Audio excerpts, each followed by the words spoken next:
Hello class. As we look at today's lecture, we're looking at our syllabus and we scroll down and we did number 1, the standards for teacher competence in educational assessment. So now let's just look at objective number 2, which is read, reflect upon, and discuss the Code of Professional Responsibilities in Educational Measurement prepared by the NCME Ad Hoc Committee, which is a committee from the NCME, on the development of Code of Ethics. So now we start getting into this world of ethics in assessments. And that's what today's lecture is going to be about. And ethics and assessments, legal issues, and all of these components we will see come into play through some various clips I've gathered for you, as well as looking at some poor decisions made by people, and specifically the Atlanta School District when they were rocked by their testing scandal. So without any more wait, let's go ahead and let's find this Code of Professional Responsibilities, and I'll do that now. After a quick web search, I have found the Code of Professional Responsibilities in Educational Measurement. There's not a PDF of it, it's just a website from the NCME, which is the National Council on Measurement in Education. So I just took they said on their website that you can copy this if you want to, as long as it's for educational purposes. So I just cut and copied that and put it in a Word document for educational purposes. And I'm going to place that on my courses so that you can read it at your discretion. The NCME adopted this code to promote professional responsible practice. And just like the document that we looked at on Friday, we see the same thing is we see that people, that they have these different standards within their key element. So that's what their committee did. And as you scroll through here, I highlighted a couple of sections. One is their general responsibility, and it says that there are 8 major areas of assessment activity. And just like in our objective 1, we see that they also broke apart it, and they did the same thing here as well, 8 major areas of assessment activity. One, it says, now it also says that in accordance with the Code of Fair Testing Practicing in Education, as well as the standards for educational and psychology testing.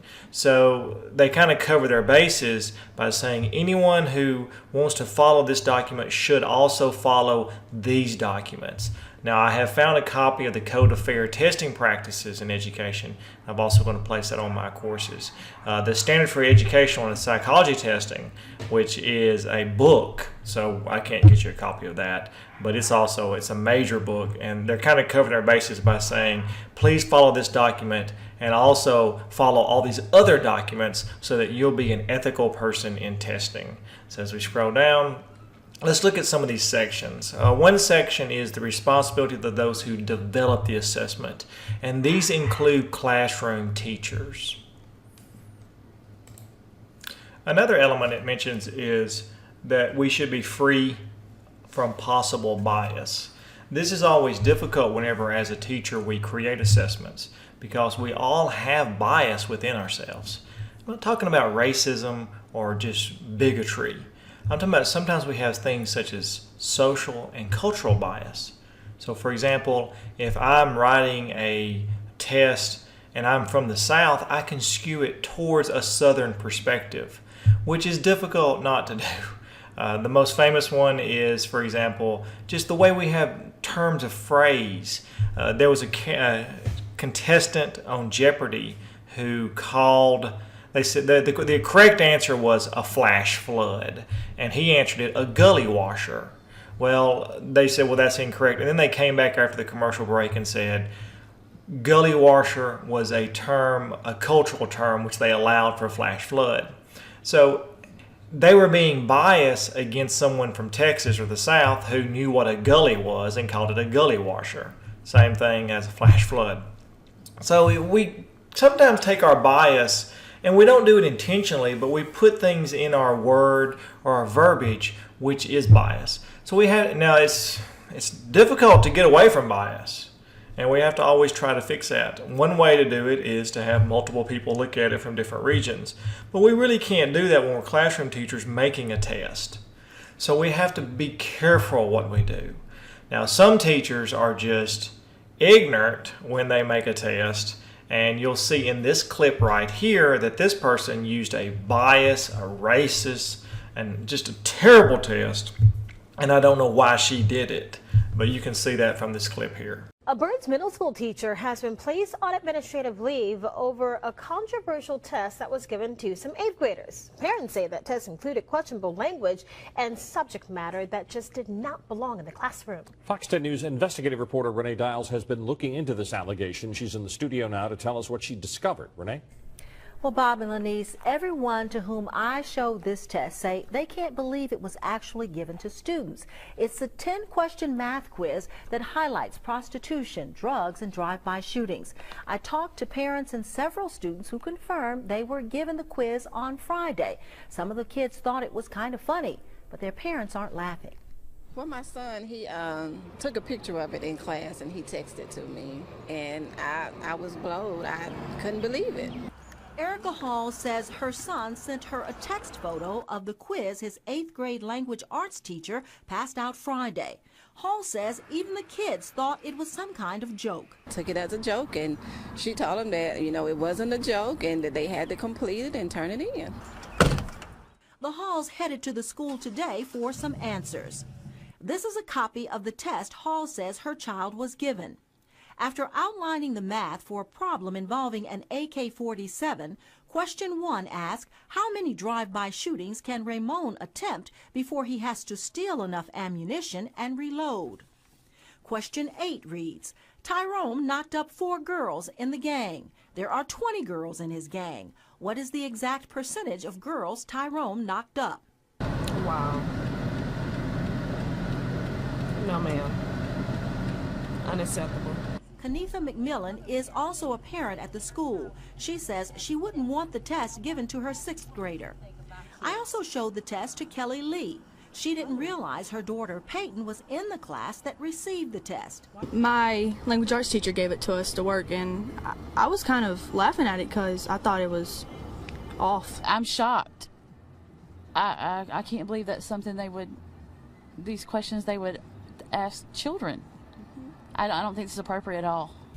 I did some research to try to find out where this test originated, and what I discovered is that it apparently has a long history. Similar versions of the 10-question quiz have been turning up in classrooms across the country since the 1990s, and a lot of teachers have found themselves in hot water over the test in several states, including Texas, California, and New Mexico. And the Mobile County Public School System may be next on the list. No, she's been there for a while. My son said it is actually her last year. She's retiring.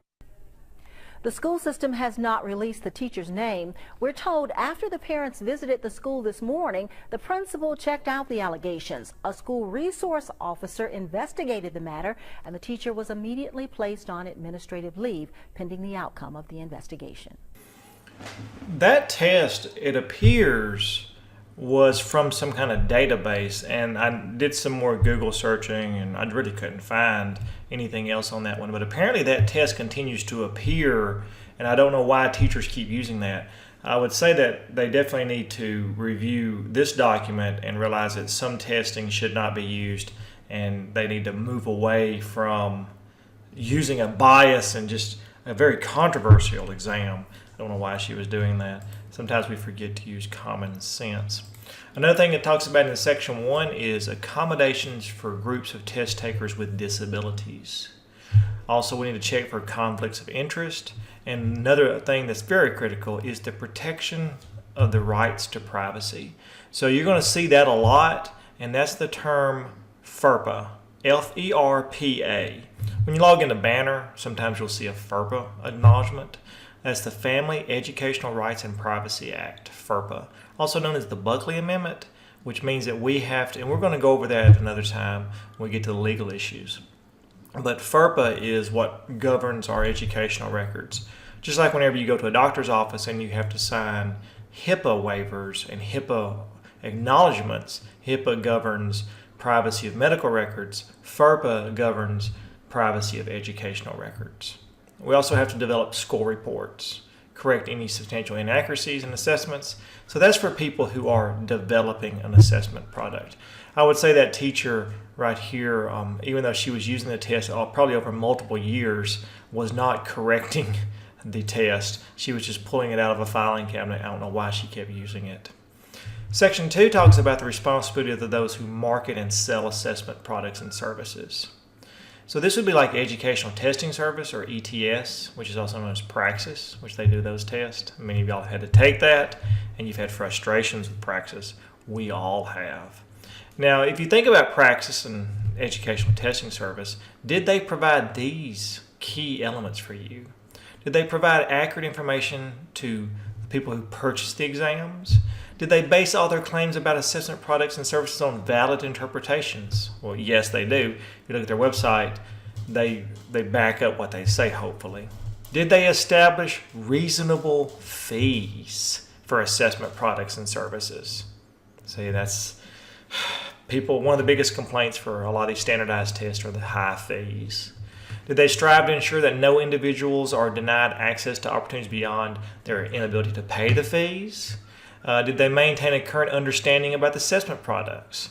Did they avoid marketing test prep products and services that may cause individuals to receive scores that misrepresent their actual levels of attainment? If you did buy some of those review documents, you'll notice that there's a lot of warnings on there that says these will not guarantee success, these will not help you no matter what. So they try to really curb that, where they're not going to promise that if you buy this, you'll do better. A lot of teachers have had some trouble. Florida has a standardized testing program that they use for their teachers. So I'm going to show you a video clip on, it's going to be two video clips on Florida and their testing with their teachers. So you can look at that at this time. Hundreds of teachers from across the state will not be back in the classroom come August because they cannot pass a state test. It's the latest development from a 5-month investigation resulting in 2 court cases and hundreds of messages to our inbox. I-Team investigator Katie Lagrone has details from a Florida classroom. This summer, school districts across the state are working to fill classrooms like this one with teachers. But we've learned the state's teacher test isn't helping to recruit new teachers. In fact, it's leaving many districts with more slots to fill.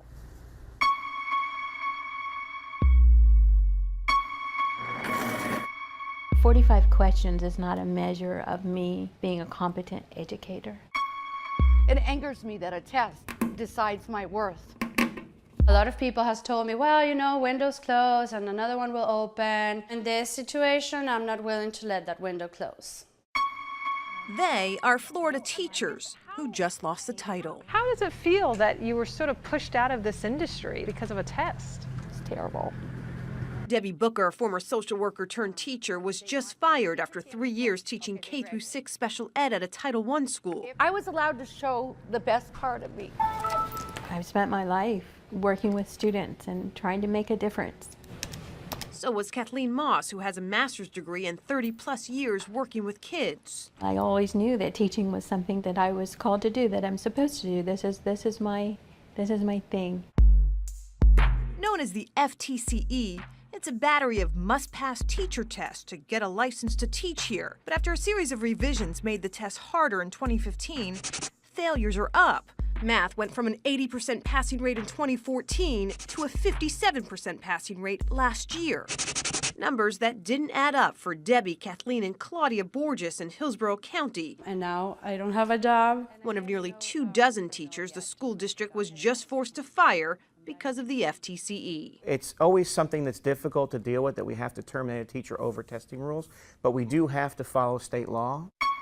Around the state, teacher-seeking districts are feeling the hit. St. Lucie County just terminated 10 teachers over the test. Palm Beach, 80. And Polk County recently issued pink slips to 79 teachers. We never want to have to see a teacher go, especially if they're effective or a highly effective teacher. They're leaving us without a job. A test designed to attract the highest quality.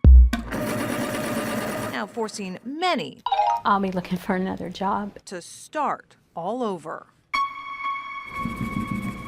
I don't think I failed, but in their eyes I did. And there's something wrong with that picture. There really, truly is. Teachers still have the rest of the summer to take and pass this test. I'm I-Team investigator Katie LaGrone taking action for you.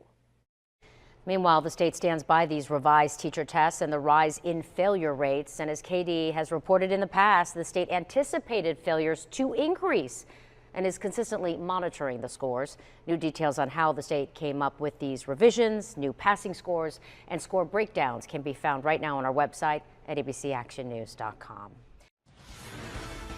Tonight, overwhelming reaction to an I-Team investigation that exposed teachers failing the state's teacher test at unprecedented rates. And now some are taking the state to court because of that problem. This as more teachers come forward to share their own tales of frustration and failure. Here's I-Team investigator Katie LaGrone. This teacher now in a legal battle with the state over a teacher test she says isn't fair. She's not the only one. At a recent teacher conference in Tampa. Challenging. We have a real crisis. So everybody's talking about it. Right. Everybody was talking about this. I'm appalled by this. I'm appalled by this test. Known as the Florida Teacher Certification Exam, it's a must-pass if you want to teach in Florida. But after our investigation discovered how recent changes to these tests resulted in unprecedented failures, the newest stats show there hasn't been much improvement. In fact, there's a bigger problem. The number of people taking this test is down by 10% on some tests. This is turning people, good, talented people away. Leaving more school districts like Manatee County, where 30 classes are now being taught by long-term substitutes, many because the teacher couldn't pass the state's test. Not necessarily because they're not a good teacher. Right. How frustrating is that? Just ask a room full of Florida teachers. You just feel so defeated. It's ruining my life. Living it. Makes you feel like, who are you to want to teach these kids? How are you going to help them if you can't pass the test yourself? There's something wrong with that exam. There's a flaw with that exam. It's affected my life tremendously. Larissa Curry earned her bachelor's in education, but after 7 failed attempts, she's teaching with a temporary certificate that's about to expire. I don't know. What am I looking like? What it's looking like next year? Melissa Smith also earned her bachelor's and also took the test 7 times and failed. That's ridiculous. So she's leaving to get her master's. This god-awful experience of failing these exams, I kind of gotten to that point I may not even come back to Florida. It's a problem really costing these teachers. $2,500. $4,000. Over $2,000. I would say over $5,000. Over $5,000? That's right, the test administered by Pearson VUE costs more to retake. They're just trying to make money off of teachers. These unprecedented. We caught up with Pearson at that education conference in Tampa. Do you want me to pass along their information? But they sent us back to the state, who these teachers have a final message for. You need to reconsider the way in which you are testing first-year teachers. The state of Florida are losing a lot of passionate and qualified teachers. It's a racket. It makes us feel like we don't matter. See us in action. Teachers who are putting in sweat and tears. This test defeats us. Us teachers will slip through your hands. I matter. I matter. We matter. But most importantly, these kids matter. College is also dealing with fallout from this test. Fewer education majors, loss of funding in some cases, all during a statewide teacher shortage. The state maintains more rigorous teacher tests are in line with student tests. I'm I-Team investigator Katie LaGrone taking action for you. Okay, with those videos, the teachers are complaining about cost of it and that it really was not assessing what they thought it should assess. Section 3 talks about the responsibility of those who select the assessment products and services, which would be kind of like the state of Florida in that case, because they have selected that for their licensure. It says conduct a thorough review and evaluation of available assessment strategies. Disclose any associations, inform decision makers about the prospective users of the appropriateness of the assessment for the intended uses. So what those teachers are complaining about is that exam is not giving them a fair deal and also assessing them what they need to prepare themselves for the field. Section 4 is what we really want to look at, and Section 4 is what is going to look at for you. It's the responsibility of those who administer assessments.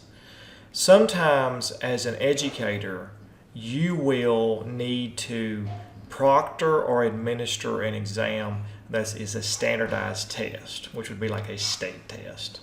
In that case, let me explain that to you, and that's also part of our discussion board assignment.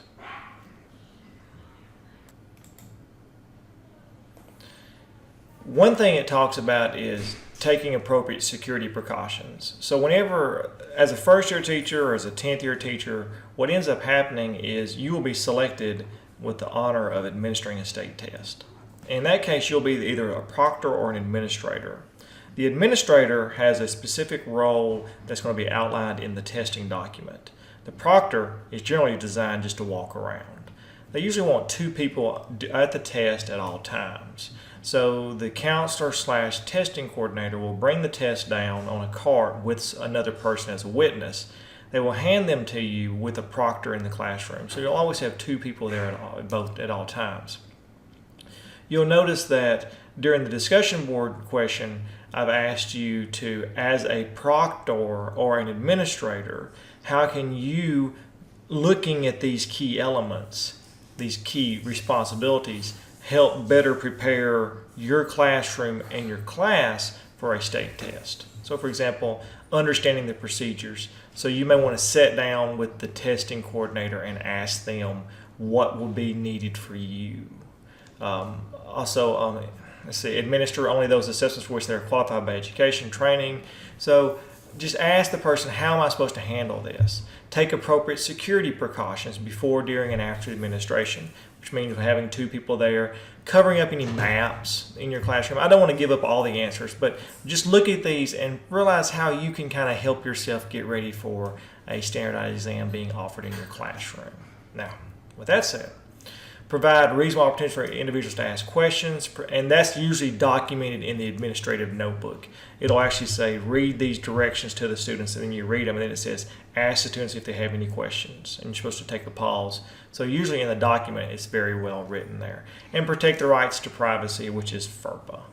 All right, so with that said, I want to bring into you the most important document, or the most important shocking thing that we had, which is known as the Atlanta teaching scandal or testing scandal. This happened about 5 years ago, or 5 to 10 years ago. I'm going to include a PDF of the entire report, but I'm going to show you first off a video of when administrators actively and purposely decided to violate Section 4 and then also influence Section 5, because these state test scores are shipped off to a private company to score. Well, they were interfering with these tests before they were shipped off. They were erasing answers and items such as that. It became known as the Atlanta testing scandal, and it rocked the entire state. They hired private investigators. It got out of hand. People went to jail over it. So I wanted you to see that so you can see what happens when you violate Section 4 and 5. And I'll show you that video at this time.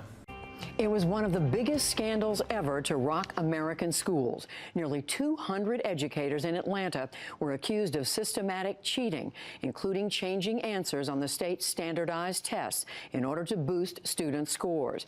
Atlanta is one of many districts to confront cheating, but this case was unique. Educators faced criminal charges. Ultimately, 9 people were sentenced to prison. Their appeals are just now beginning. Special correspondent Lisa Stark of our partner, Education Week, takes a look at what's happened. It's part of our weekly series, Making the Grade. It's been horrible. Dana Evans was one of the Atlanta educators convicted in the cheating scandal, one of the largest in U.S. history. There's no harder lesson than the one taught today. The convictions came on the 8th day of jury deliberations. Their crime was a conspiracy to fake test scores. The story has faded from the headlines, but not from the lives of those, like Evans, still trying to clear their names. Court appeals are just beginning. I'm not who they said I was in court. Dana Evans is not a cheater. Not a person who would hurt children in any way. The investigation uncovered cheating at 44 schools, most of them elementary, 178 educators implicated, accused of inflating scores on standardized tests by erasing students' answers and changing them from wrong to right. So why did they do it? At the time, testing was paramount, both under federal mandates and a hard-charging superintendent, Beverly Hall, who set targets even higher than the feds. Daniel Koretz is the author of The Testing Charade. The teachers were under enormous pressure. They were teaching in a low-achieving district. They had very high targets to meet. The targets were essentially made up out of whole cloth. Those questions are, why do we have to... They were not things that teachers could meet by legitimate means.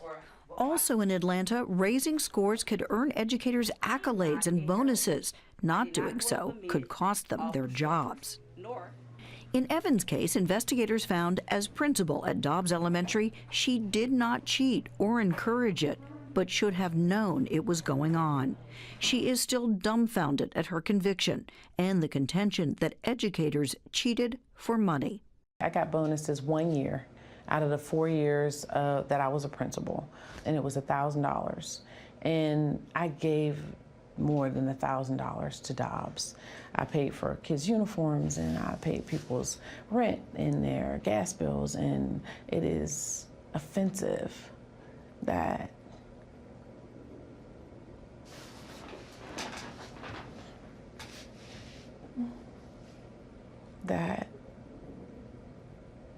I would cheat for $1,000.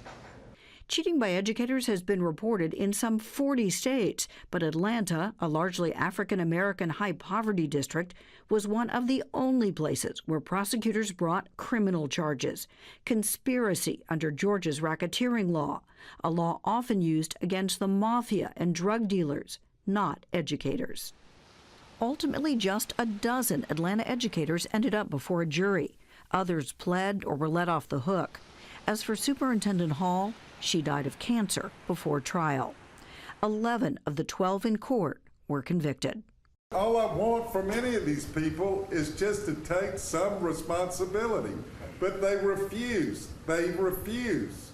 Fulton County Superior Court Judge Jerry Baxter presided over the criminal case, then angry, now semi-retired and reflective. I brought a bad chapter to a close. Not me personally, but, you know, the whole judicial apparatus. Yeah, this is Baxter, my dad. He's the one who comes from a family of teachers, both parents taught in Atlanta public schools, says he is comfortable with the verdict. Beautiful. In my mind, it's not a victimless thing, because these kids, a lot of them were pushed on, a lot of them couldn't read, and they should have been held back, or they should have been given special resources. So I'm get a little bit worked up about it. It's hard to know the impact of the cheating scandal on the students. A study by Georgia State University 5 years later found that students who may have been affected were about a half year behind their fellow students in reading and writing. But researchers admitted it was difficult to know how much the cheating played a role. The district has now started a program to help these students, 2,200 of them still enrolled in Atlanta public schools. Those who had multiple answers changed on tests they took way back in 2009. Do you even remember taking those tests in third grade? I don't. You don't? I really don't. It was a long time ago. Right. Seniors Nikira Ross and Sheldon Garman III are among those entitled to extra tutoring, test prep, and one-on-one support. Based on my grades, I don't really, need it. Some, like Garman, are at the top of their class. Others struggle, but all are eligible for extra help. There are people that come in and help you with your math or English or science, and they're really helpful. Each student also gets a support coach. Is your coach checking in with you every day? I see her, yes, every day. Every day? Almost every day. Even when you don't see her, she knows, where you are. Sheldon, why are you in the gym? You're supposed to be in math. This is the first sustained effort to help these students, now in its second full year. Certainly the intention is good. Shauna Hayes Taveras is the mother of 2 children whose test answers were changed. She says the program, which will cost $3.5 million this year, is still a work in progress and took too long to set up. We wait 6 years even to start a program. It's hard to be optimistic, but of course I have to be because we're talking about the lives of children. Do you think the district owes it to these students to offer them this help? I don't like to use the word owe. But I'm glad that this program is in place. If I was a parent and I had a child that was potentially impacted, I would utilize it. Tiffany Franklin oversees the effort. There's no hard data yet to indicate whether the program is making a difference. And success to us is that they graduate and that we help make sure that when they graduate, they have an option. And that's what we do. But no one is helping those who may have dropped out because of the cheating scandal. District Attorney Paul Howard, who prosecuted the case, pledged to set up a program for them, but has not raised the money. It's a kind of tough job because, it's not a real popular cause. But I think as a community, we owe it to those kids to give them what they lost. Today in Atlanta, exams still matter. We take accountability very seriously. We take our test results very seriously. But District Administrator Bill Karich says tests are now just one measure of achievement. No bonuses are tied to scores, and nearly all students take exams on computers, making widespread cheating more difficult. No one sees the test. We don't see it. Test coordinators don't see it. The only ones who know what the tests look like are the people who built it. Georgia has also cut back on and revamped its required tests. Nationwide, there's been a backlash against high-stakes testing. That helped prompt a new federal law allowing states to reduce their emphasis on testing. Right now, tests dominate life in schools day after day after day. I think that will become a little less so under the new legislation. Dana Evans insists she never judged her teachers on exam results alone. Because I knew that in order to be a teacher, there's a lot that goes into that. And it's not just about the end result of what a score is. It's just one day of one child's life. Evans would love to work in education again, but figures that's unlikely, even if she wins her appeal. Meantime, at her old elementary school, there is still a banner touting test scores during a year when cheating went on. An odd reminder of a time that most in Atlanta would like to forget. What kind of word? For the PBS NewsHour and Education Week, I'm Lisa Stark in Atlanta, Georgia. Good.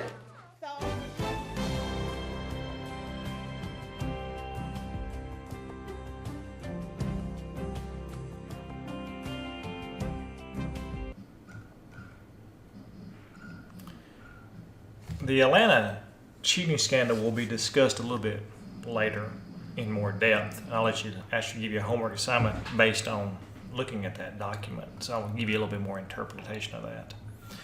The responsibility of those who score assessments is, look right here, protect the confidentiality of the information, and a fair and reasonable process for appeal and rescoring the assessment. Now, of course, the Educational Testing Service has a rescoring the assessment, which you have to pay for, which they say is fair. That's fine. But also in every class, even as an educator, when you give a homework assignment and you give a score, you should have a way for someone to appeal that. Now, that can be them asking for clarification, saying this, and if they say this is not fair, then you need to look back at this document and say, why did I give an assessment that wasn't fair? Now, in your interpretation, if you believe it was fair and the student is saying it's not fair, then generally your decision is going to be what's going to rest. Now, if you have multiple students saying it's not fair and you're saying it's fair, then you need to have a reassessment of what you define as fair, obviously. So always have a fair and reasonable process for appeal. But then after a while, though, you have to say enough's enough on the appeal. Section 6 talks about the responsibility for those who interpret, use, and communicate assessment results. So this is something that once the test scores come back, usually in the state test score results, the state will get those, and then they're going to inform everyone how the assessment results may affect them. They usually send letters out, send emails out. You don't really have to do that for your classroom, but you can and you should be telling these students what this score does for your overall grade. So if someone receives a 0 out of 50 points, what's that going to do? How's that going to affect them, and how's that going to make that? If you'll notice, for this class, for example, every day is an objective on the syllabus. So what I'm going to do is, if you start failing multiple days, I'll say, hey, you're failing multiple objectives, and I can identify which objectives you failed, and maybe we need to reteach that or retest that to get you back on the level you need to be. The last two sections are responsibility of those who educate others about assessment. That would, of course, be me, and I'll try to follow those. Responsibility for those who evaluate educational programs and conduct research or assessments. So really, those are outside your area, but you definitely want to look at number 4. Really, 4 is very important because you're going to be administering assessments. Of course, number 3, because you'll be selecting assessments in your classroom. And number 1, those who develop assessment products and services in your classroom as well. So at this point, let's go ahead. That's the end of this document, so you can read this on your own. Please read it on your own if you can. And also, the next document is the Atlanta teaching scandal, which I will slide over from here. And let's see if I can just slide that over there. And let me explain to you what you're seeing. You do not have to read this entire document. There's no way you really can. It's like 200 pages. There's no sense in doing that, especially in 12 hours. You can do it. You can read on your own. It's very hard to find. It took me a long time to find it on a website. But let me explain to you what this is. Around 2008, 2009, there was some discrepancies found in some of the state test scores in Atlanta. Specifically, some schools were scoring higher, and then when the students were transferring to another school, their scores were dropping. That usually can happen, but statistical analysis shows that this happened a lot and outside the variance. So they started saying, well, we need to have some identification on this.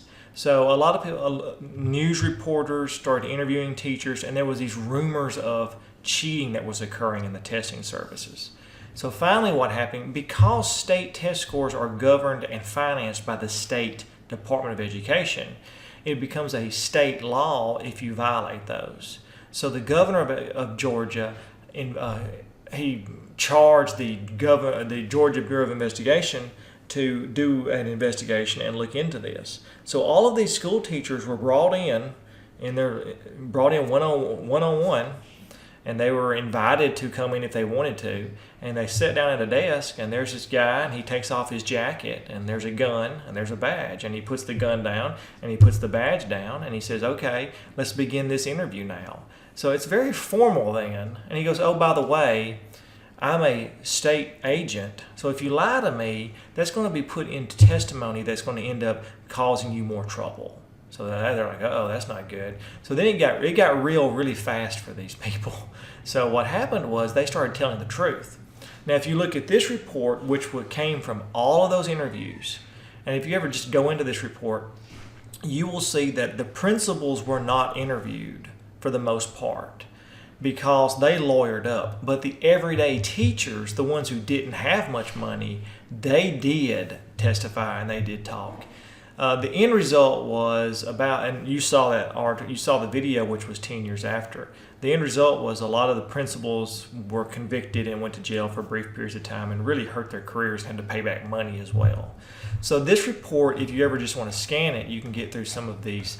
But you look at this index right here, and it talks about it has different individual interviews of different schools, and they actually go into this. And your assignment's going to be just pull out some things that you see in here and you're like, I can't believe it happened. So it's just going to be a real simple Word document. Scan this, and like, for example, we can just find a page here, and like you can find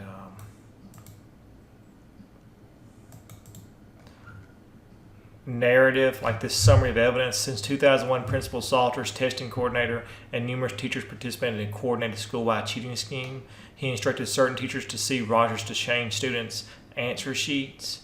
So my homework assignment, which is really quick, is just list me 3 things that shocked you, that you could not believe a teacher would do.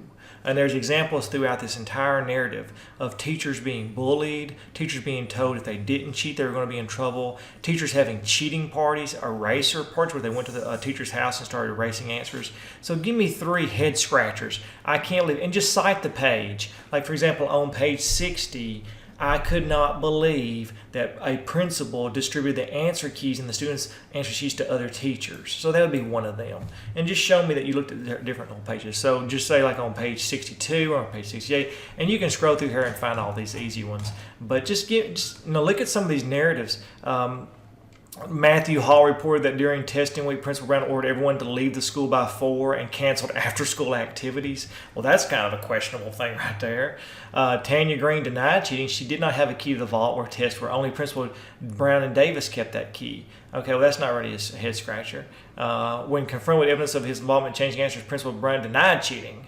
When he was subpoenaed, he said he wasn't going to participate. As you scroll down here, you can look at some other ones too right here. Principal remained at school after hours and erased and changed students' answers on the test from wrong to right. And they had a very close relationship. So you start seeing some things that you say, well, this is kind of odd. So just list 3 head scratchers, I'll call it, where you thought, why would someone do that? It's also called a moral compass. And you see, well, why did that allow it to happen? So that's the whole purpose of this first document I showed you, was the code of ethics of testing, and then we shifted over to Atlanta. Now tomorrow for our next lecture, let me pull that up, that's going to be more of a fun one. We're going to go ahead and go into objective number 3. We're going to distinguish among the terms test, measurement, evaluation. So for this one, for objective 3, I'm going to give you some terms, and we're going to learn some definitions, and we'll get onto that level. I hope you enjoyed the lecture, and I hope it gave you some insight on ethics of testing. And if you have any questions, just shoot me an email. Thanks so much.